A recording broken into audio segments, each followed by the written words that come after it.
Hello नमस्कार दोस्तों, मैं हूं आपका होस्ट जशन। वेलकम करता हूं आपका इस podcast series be the change में। इस सीरीज में हम डिस्कस करते हैं कुछ ऐसे टैबू टॉपिक्स जिनकी नॉलेज हमें नॉर्मली नहीं दी जाती, या एक ये ऐसा सिस्टम है जिसके अंडर हम इन चीजों के बारे में ज्यादा बात नहीं कर सकते। तो आज का टॉपिक भी एक बहुत ज्यादा इम्पोर्टेंट टॉपिक है, और आज हमारे साथ है द मैन हिमसेल्फ, एक चलते फिरते लाइब्रेरी जिनसे आप कुछ भी किसी भी टॉपिक के बारे में पूछ सकते हैं। तो आज हम डिस्कस करेंगे एक ऐसा टॉपिक जो कारण है एंजाइटी का, स्ट्रेस का आज के यूथ में, कि वो अपने गोल पर ध्यान देने की बजाय किसी विशेष साइकिल में फंस जाते हैं कि इससे कैसे निकले।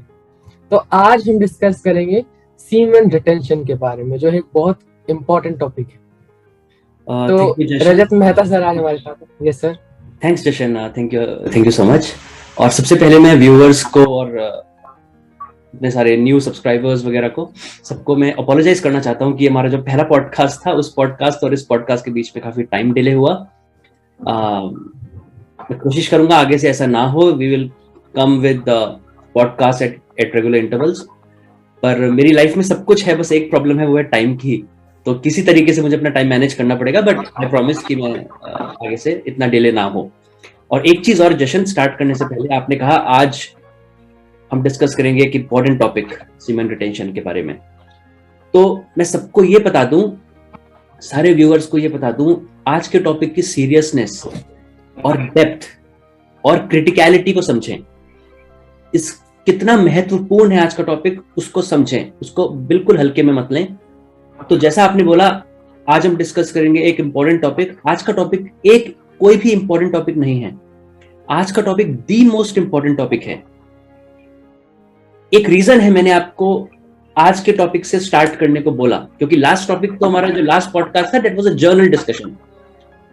अब आगे जो हमारी जर्नी है to seek the truth, to realise the truth, उसमें ये टॉपिक मैंने एक रीजन की वजह से चूज किया एज द फर्स्ट पॉडकास्ट, क्योंकि सब यहीं पे शुरू हो जाएगा, होता है, सब यहीं पे खत्म हो जाता है।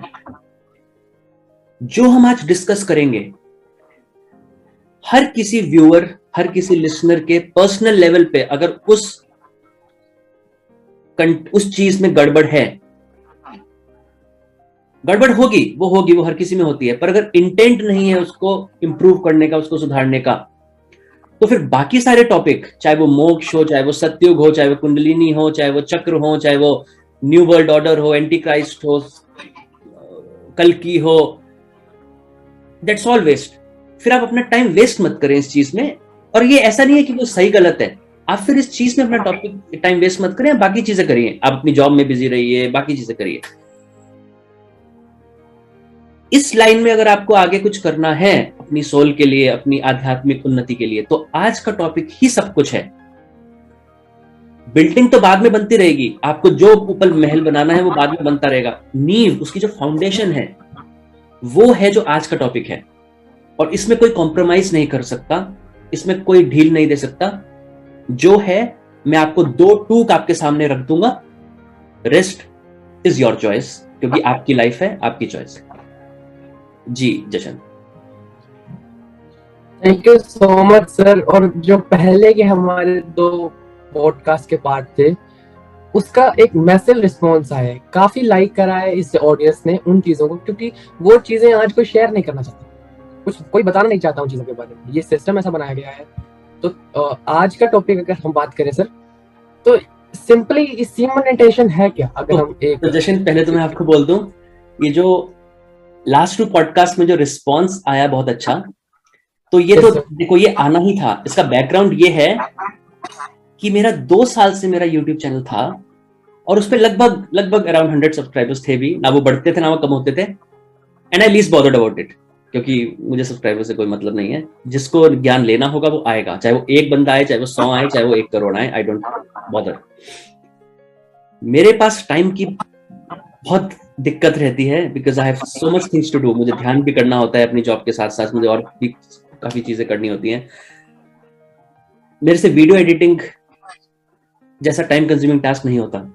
तो कभी कभी मैं अपने 2 साल से मैं अपने सब्सक्राइबर्स को बोलता रहता था, अगले हफ्ते मैं आपको मेडिटेशन के बारे में सिखाऊंगा, अगले हफ्ते मैं आपको कुंडलिनी के बारे में सिखाऊंगा, ये वो। 1 हफ्ता हो जाता था, 2 हफ्ते हो जाते थे, 3 हफ्ते हो जाते थे सब्सक्राइबर्स। भाई अब हर हफ्ते बोल देते हो, पर कब लाओगे वो वीडियो? तो लास्ट में मैंने भगवान से जस्ट 3-4 हफ्ते पहले मैंने भगवान से ऐसे ही इंटरनली बात कर रहा था, तो मैंने बोला वीडियो एडिटिंग मेरे से नहीं होगी, अगर आपको मेरे से बनवाने हैं, आपको मेरे थ्रू कोई मैसेज देना है, तो कोई जुगाड़ करवाइए। उससे 2 दिन बाद यू कॉन्टेक्टेड मी कि सर पॉडकास्ट करेंगे मेरे साथ। तो फिर वही ऊपर वाले को के बारे में सोचा और मुस्कुराता रह गया मैं भी, कि वो ऊपर वाला किस तरीके से काम करता है, सारी प्लानिंग करता है। तो अगर रिस्पॉन्स नहीं आना होता तो फिर ये ऊपर वाला हमारे थ्रू ये काम करवाता ही मत, तो रिस्पॉन्स तो आएगा। और बाकी आज की जो डिस्कशन है, मैं फिर से बोल दूं, जब भी मैं डिस्कस करता हूं, लास्ट पॉडकास्ट में मैं थोड़ा हंस भी रहा था बीच बीच में जब आप क्वेश्चन पूछ रहे थे, क्योंकि मैं एनवायरनमेंट को लाइट और फनी बनाने की कोशिश करता हूं। पर आज का जो टॉपिक है वो बहुत ही, उसमें मैं जब भी डिस्कस करता हूं मैं कभी कभी गुस्से में भी आ जाता हूं, क्योंकि जब मैं आज के यूथ को देखता हूं, आज के नव युवकों को देखता हूं, और जब मैं नव युवक बोलता हूं उसमें नव युवकियां भी शामिल हैं, बोथ बॉयज एंड गर्ल्स, वो क्यों अपनी मतलब अपने मनुष्य की योनि में आए हैं और उसको सब वेस्ट कर रहे हैं, अपने आप को विनाश की तरफ धकेल रहे हैं,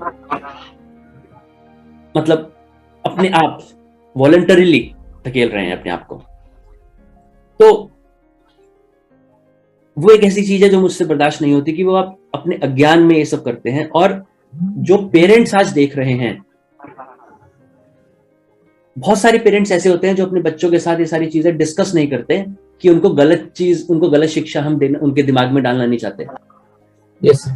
इससे बड़ी डिससर्विस आपकी पेरेंट्स की अपने बच्चों के लिए नहीं हो सकती। आप नहीं बताएंगे तो आप क्या सोचते हैं, उन्हें कोई नहीं बताएगा? उन्हें बाहर से तो पता चलना ही चलना है, अपने स्कूल से, अपने फ्रेंड से, अपने फ्रेंड सर्कल से। और जब उन्हें अपने फ्रेंड सर्कल से पता चलेगा जो उनकी एज के होंगे, तो उनको गलत इंफॉर्मेशन ही मिलेगी, क्योंकि उस एज में तो एक्सपेरिमेंटेशन का बहुत शौक होता है हर किसी को, एक्साइटमेंट, नई चीज बॉडी में। तो और जो पेरेंट्स काफी समझदार होते हैं, जो बोलते हैं हाँ बच्चों को एक बार टीनेज में आने दो, फिर उसके बाद हम डिस्कस करेंगे, तब भी बहुत लेट हो जाता है। जब आपके बच्चे टीनेज में आने वाले हों, उस टाइम उन बच्चों से ये चीजें डिस्कस करो और उनके दिमाग में सही चीज डालो। एक बार गलत चीज उनके दिमाग में चली गई अपने फ्रेंड्स के थ्रू, अपने सर्कल के थ्रू, फिर आप कुछ भी उन्हें बोलते रहे, वो चीज उनके दिमाग में वो चेंज नहीं होगी। जो हम आज यहाँ डिस्कस करेंगे, आप अपने बच्चों के साथ डिस्कस करिए when the right time comes for them. So ये एक मेरा रिक्वेस्ट है। जी जशन सर, अगर हम बेसिकली देखें तो ये सीमर रिटेंशन है क्या? कि बिगिनर लेवल पे अगर आप किसी को समझाना चाहें, एक टीन है, उसे अभी सिर्फ ये प्लेजर दिख रहा है, उसे इसके प्रोज एंड कॉन्स कुछ नहीं पता, तो अगर आप सिंपली एक्सप्लेन करें तो ये है क्या सीमर रिटेंशन? देखो, हर किसी में सेक्सुअल फ्लूइड होता है। आप सीमेन बोल दो उसको मेल्स में, फीमेल में भी ओवरीज होती हैं, उसको रेतस भी बोला जाता है, हिंदी में वीर्य बोलते हैं।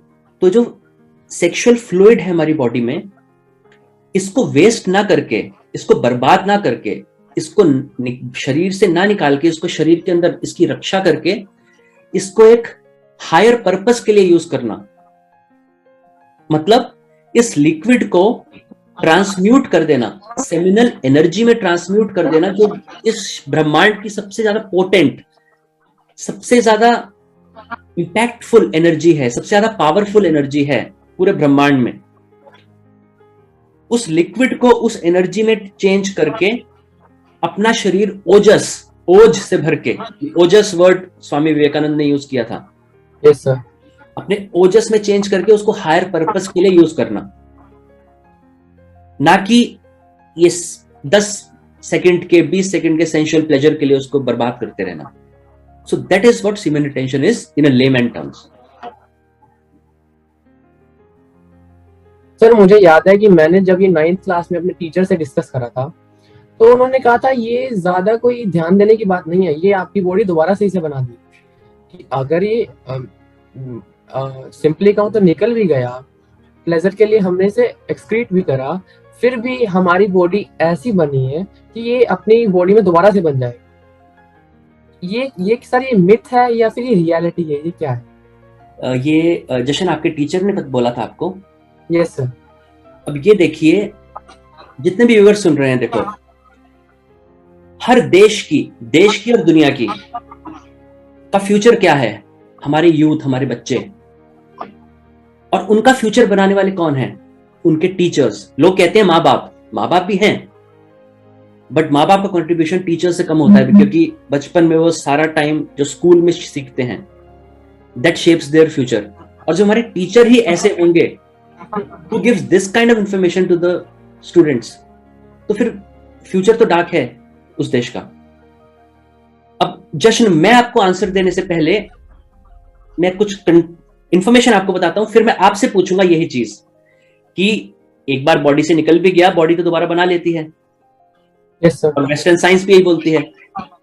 यस तो सर। मैं बताता हूं आपको सीमेन वीर्य बनता कैसे है। तब जो भी एक नॉर्मल आदमी जब खाना खाता है, खाना खाने के बाद उसके शरीर में 7 स्टेप्स में लास्ट में एक धातु बनती है, एक द्रव बनता है जिसको वीर्य बोलते हैं। जब आप खाना खाते हो उससे बनता है चाइल, जिसको हिंदी में हम कहते हैं रस, एक नॉर्मल फ्लूइड, एक लिक्विड केमिकल। Yes sir. उससे बनता है खून, ब्लड, जिसको हम रक्त बोलते हैं। मैक्सिमम लोग तो ये सोचते हैं जितना अच्छा खाओगे अच्छा खून बनेगा, अच्छी हेल्थ बनेगी, खत्म। खून के आगे अभी कितनी स्टेजेस और हैं। जो ब्लड बना उससे फिर बनता है फ्लैश, जिसको मांस बोलते हैं। फ्लैश के बाद बना फैट, जिसको हम मेद बोलते हैं हिंदी में। फिर बनी बोन, जिसको हम हड्डी बोलते हैं। फिर बोन मैरो, जिसको मज्जा बोलते हैं। और लास्ट में सीमेन बनता है, जिसको हम वीर्य बोलते हैं। मतलब खाना खाने के बाद 7 स्टेजेस। Yes sir. हर स्टेज में 4 दिन लगते हैं। अब यहां मैं एक चीज और बोल दूं, बहुत सारी बुक्स में यह पाया जाएगा कि लिखा हुआ है कि जो 7 स्टेज हैं, हर स्टेज में 5 दिन लगते हैं। मेरी अनुभूति के अकॉर्डिंग, मेरी अपनी अनुभूति के अकॉर्डिंग, और जो मैंने बहुत गूढ़ पुरानी चीजों को रिसर्च किया है, वो एक गलत चीज है कि 5 दिन लगते हैं। हर स्टेज में 4 दिन लगते हैं। हमारा पूरा यूनिवर्स, हमारा पूरा कॉस्मोस, हमारा सन, हमारा मून, हर चीज हमारी बॉडी से कनेक्टेड है। 4 दिन एक स्टेज में लगते हैं। 7 स्टेजेस मैंने आपको बताई, खाना खाने के बाद रस से लेकर वीर्य बनने तक। Yes sir. तो 4 × 7 28 दिन। खाना खाने के बाद वीर्य बनने में 28 दिन लगते हैं। अब 28 दिन से आपको कुछ और याद आया और दिमाग में स्ट्राइक किया जशन? वुमेन की जो मेंस्ट्रुएशन साइकिल होती है, जो पीरियड्स होते हैं, उसकी साइकिल कितनी होती है? 28 दिन। Yes sir. ऊपर नीचे होती है, दैट इज मतलब एबनॉर्मल पीरियड्स, एबनॉर्मल साइकिल। और एक नॉर्मल साइकिल, आइडियल साइकिल 28 दिन की होती है। हमारे शरीर में भी ये 28 दिन की साइकिल है, which is connected to the 28 day cycle of the moon. सब कनेक्टेड है हमारा यूनिवर्स। हम भी उस पंचभूत से बने हैं जिस पंचभूत से बाकी चीजें बनी हैं। We all are one. ठीक। अब औरतों में हम कहते हैं वो मेंस्ट्रुएशन हो रहा है क्योंकि वो फिजिकली हमें दिखता है सिम्टम्स में। मेल्स में दिखता नहीं है क्योंकि वो इंटरनल होता है, पर हमारे में अंदर भी वो एक तरीके से मेंस्ट्रुएशन ही है, जब तक आप उसको ट्रांसम्यूट नहीं करते, वरना वो तो शरीर के बाहर निकलता ही रहता है ना आपका, मेल्स में भी। Yes sir. तो अब आप ये बताइए कि जो शरीर 28 दिन ले रहा है बनाने के लिए, एक बार में निकला, एक बार में कोर्स में निकल जाता है, तो माना वो शरीर ने दोबारा बना लिया, पर वो जो पहले आपने निकाला उसकी भरपाई कभी नहीं हो पाएगी, कभी नहीं हो पाएगी। और अभी मैंने मून की बात करी, एक चीज और मैं आपको बता दूं, क्योंकि जो दिमाग में आता रहता है मैं बोलता रहूंगा। मून की 28 दिन की साइकिल होती है। जब फुल मून होता है, आपने फिजिक्स में पढ़ा होगा, जब फुल मून होता है तब जो लहरें होती हैं समंदर की, टाइड्स होती हैं, वो सबसे ज्यादा आती हैं। Yes sir. राइट। साइंटिस्ट ने यह भी अभी पा लिया है, प्रूव कर दिया है कि फुल मून वाले दिन ह्यूमन बीइंग्स में एनर्जी सबसे ज्यादा होती है और उनमें सबसे ज्यादा सेक्स करने की प्रवृत्ति जागती है। ये वेस्टर्न साइंस बोलता है, पर ये सेक्स की वजह से नहीं है, ये ग्रेविटेशनल फील्ड की वजह से है। फुल मून के दिन ग्रेविटेशनल फील्ड बहुत ज्यादा होता है, हमारा जो अपान है, जो हमारी नीचे की फोर्स है, वो ज्यादा होती है, तो ज्यादा सेक्स करने के लिए सेंसेस का मन करता है। That is one. ये जो मैंने 28 दिन में आपको बताया पूरा प्रोसेस, ये 40 बूंद ब्लड से 1 ड्रॉप ऑफ सीमेन बनता है। 40 बूंद ब्लड से 1 ड्रॉप ऑफ सीमेन बनता है, और एक बार सेक्सुअल इंटरकोर्स में 1 ड्रॉप ऑफ सीमेन नहीं निकलता, considerable amount comes out, right?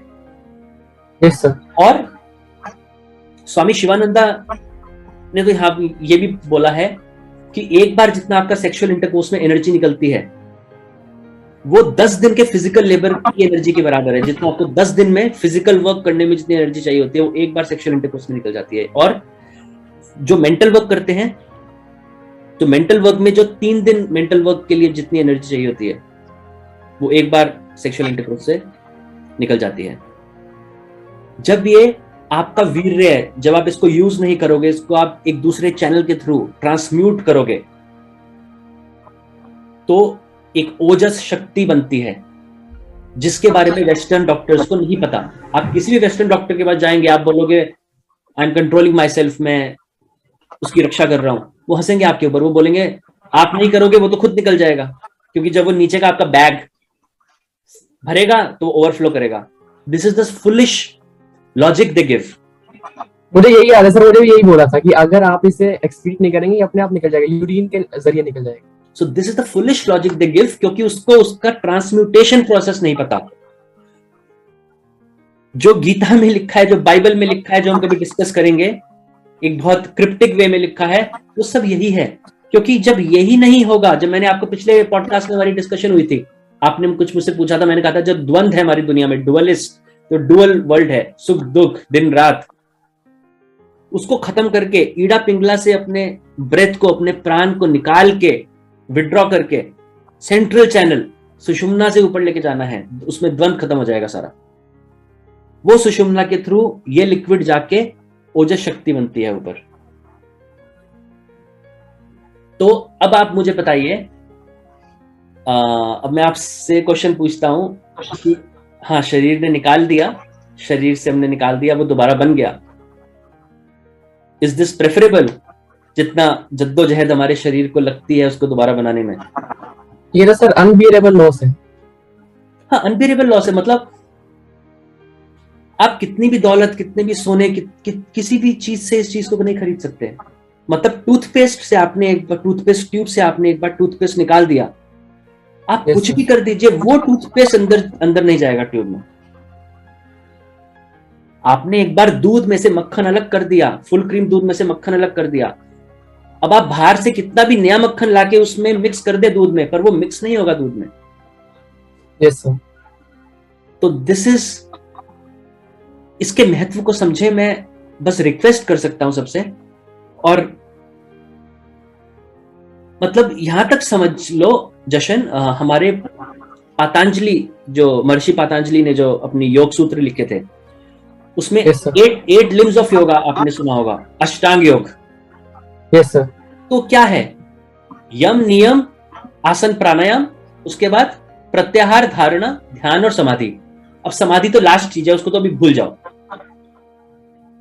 समाधि पाने के लिए प्रत्याहार, धारणा और ध्यान की जरूरत होती है। प्रत्याहार मतलब सेंस विड्रॉल, अपनी सेंसेस को, इंद्रियों को बाहरमुखी की बजाय अंतर्मुखी करना। प्रत्याहार, उसके बाद धारणा, अपने कंसंट्रेशन को फोकस करना, और उसके बाद फिर ध्यान। अब समाधि के लिए चाहिए प्रत्याहार, धारणा और ध्यान। प्रत्याहार, धारणा और ध्यान के लिए चाहिए यम, नियम, आसन, प्राणायाम। अब यम, नियम, आसन, प्राणायाम में भी सबसे ऊपर पतंजलि ने किसको रखा? यम को। भाई यम को वो किसी और नंबर पे भी तो लिख सकते थे, एक सीक्वेंस में है, यम सबसे ऊपर है। उस यम में 5 चीजें हैं: अहिंसा, सत्य, अस्तेय, अस्तेय मतलब चोरी ना करना, नॉन स्टीलिंग, ब्रह्मचर्य और अपरिग्रह, नॉन ग्रीड। इन 5 में भी सबसे ऊपर सबसे इंपॉर्टेंट ब्रह्मचर्य है।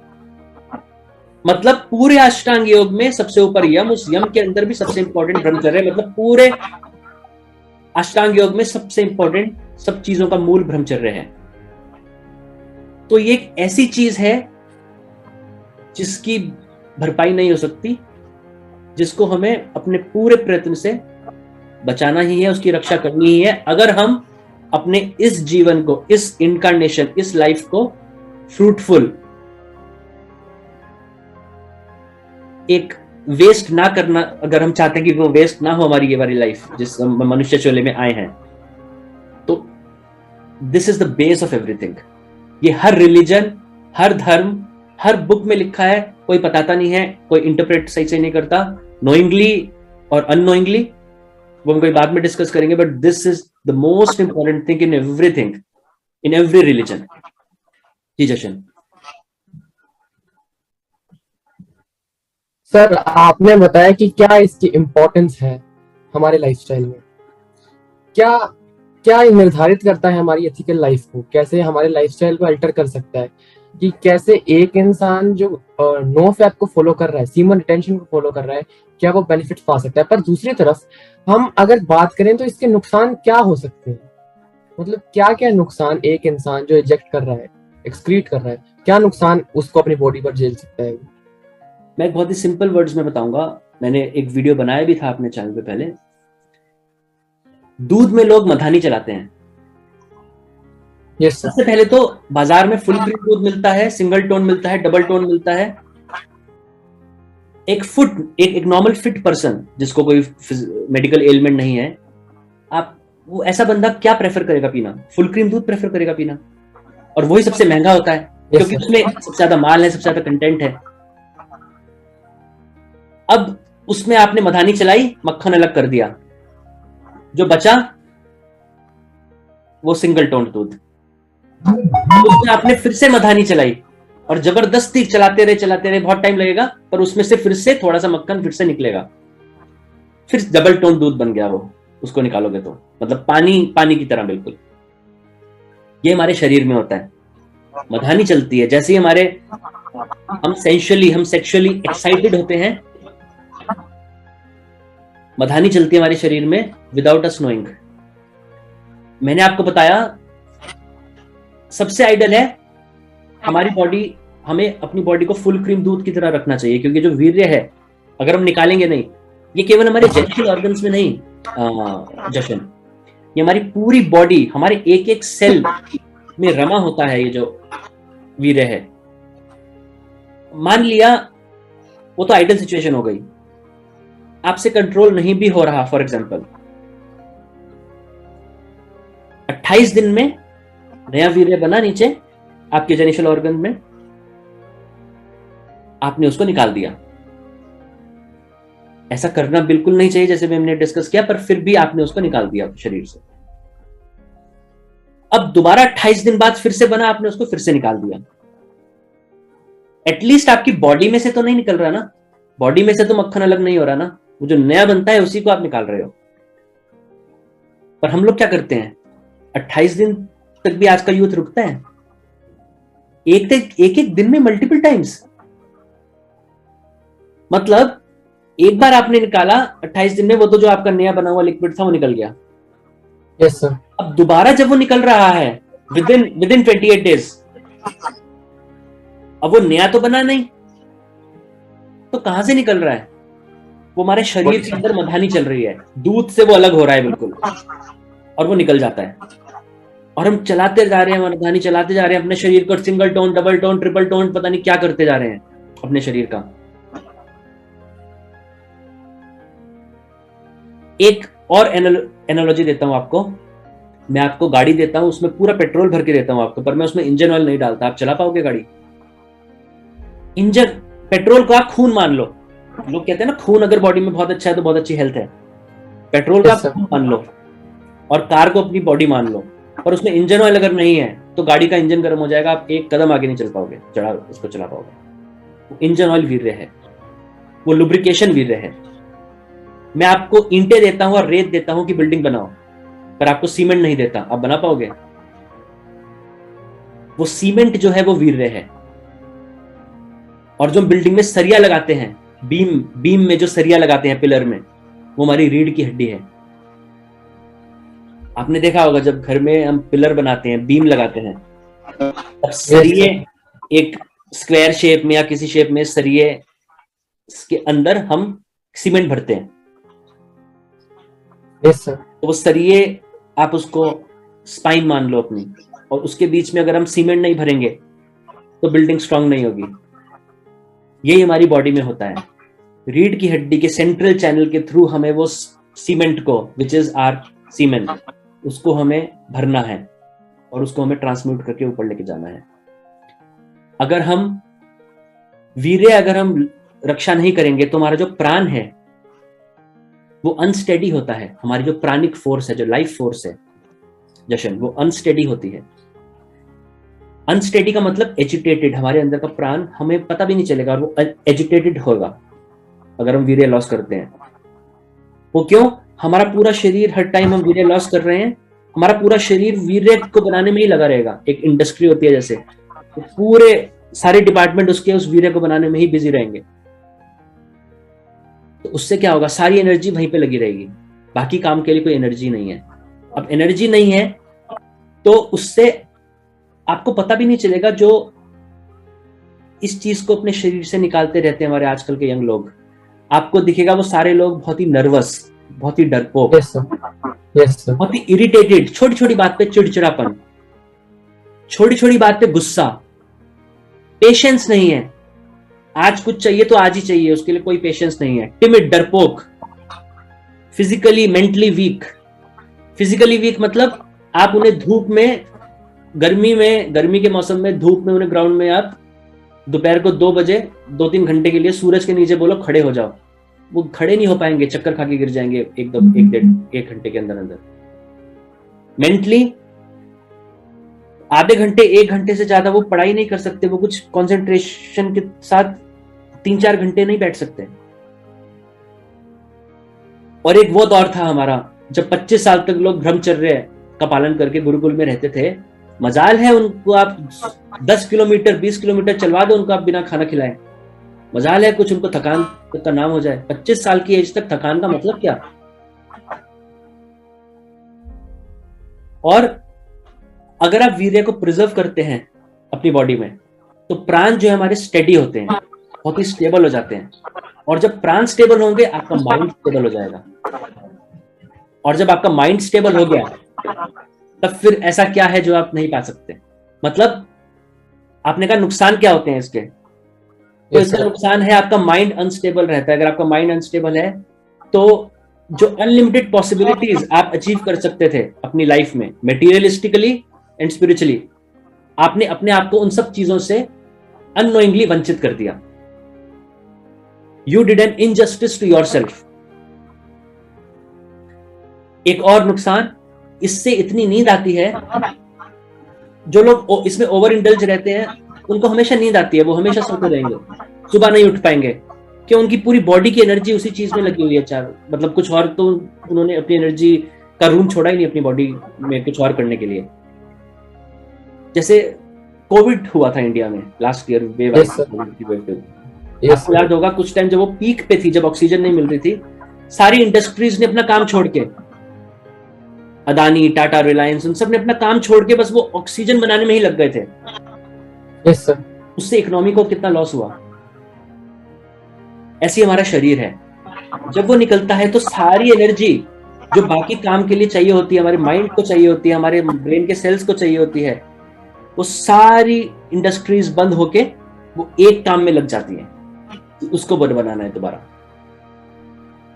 तो ऐसे लोग अनटाइमली उनकी डेथ भी होती है। तो मैं नुकसान गिनने स्टार्ट करूंगा तो नुकसान खत्म नहीं होंगे। सो इतने नुकसान मैंने आपको बताए हैं। जैसे कि सर हम कहते हैं कि हिंदुइज्म हमें सिखाता है कि जिंदगी कैसे जीनी है, अ वे ऑफ लिविंग। और हिंदुइज्म एक रूट है और रिलीजन्स का। तो इसका मतलब अगर वो हमें जिंदगी जीना सिखा रहा है तो इसका मतलब उसमें भी डिस्कशन हुआ होगा इस ह्यूमन रिटेंशन का। तो हिंदुइज्म में क्या ऐसी चीजें हैं जो स्पेसिफिकली डिस्कस है ह्यूमन रिटेंशन के बारे में?